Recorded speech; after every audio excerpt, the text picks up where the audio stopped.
मुसलमान कपल निकाह के 29 साल बाद फिर क्यों करने जा रहे हैं शादी, आइए बताते हैं इस रिपोर्ट में। एक मुस्लिम व्यक्ति शादी के 29 साल बाद अपनी पत्नी से दोबारा विवाह करने जा रहे हैं। ये शादी अंतर्राष्ट्रीय महिला दिवस 8 मार्च के मौके पर होगी। इनकी दोबारा शादी करने का मकसद 3 बेटियों को अपनी पूरी जायदाद का हक दिलाना है। सी शकूर केरल के रहने वाले हैं और एक वकील हैं। उनकी पत्नी डॉक्टर शीना महात्मा गांधी यूनिवर्सिटी की उपकुलपति रह चुकी हैं। सी शकूर के मुताबिक भारतीय मुसलमानों में समुदाय के लिए तय आसमान विरासत कानून को लेकर नई सोच विकसित हो रही है।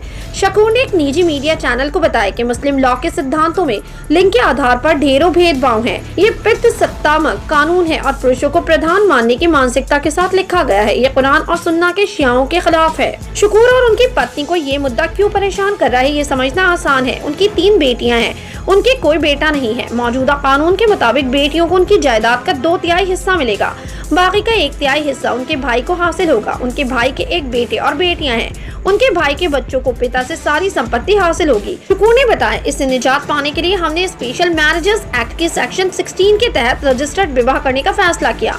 1994 में शरिया कानून के तहत हमारी शादी हो चुकी है।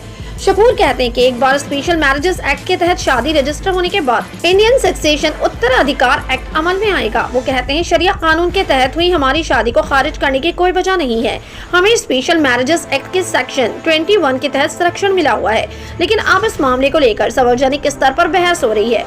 बीते हफ्ते centre for inclusive Islam and humanism CIIH की एक बैठक में प्रभावित महिलाओं ने हिस्सा लिया था। Forum for Muslim women gender justice की डॉक्टर खदीजा मुमताज ने कहा, CIIH की मीटिंग और हमारे नए बने फोरम का मुख्य मकसद मुसलमान समुदाय को ये बताना है कि मजहब के खिलाफ नहीं है।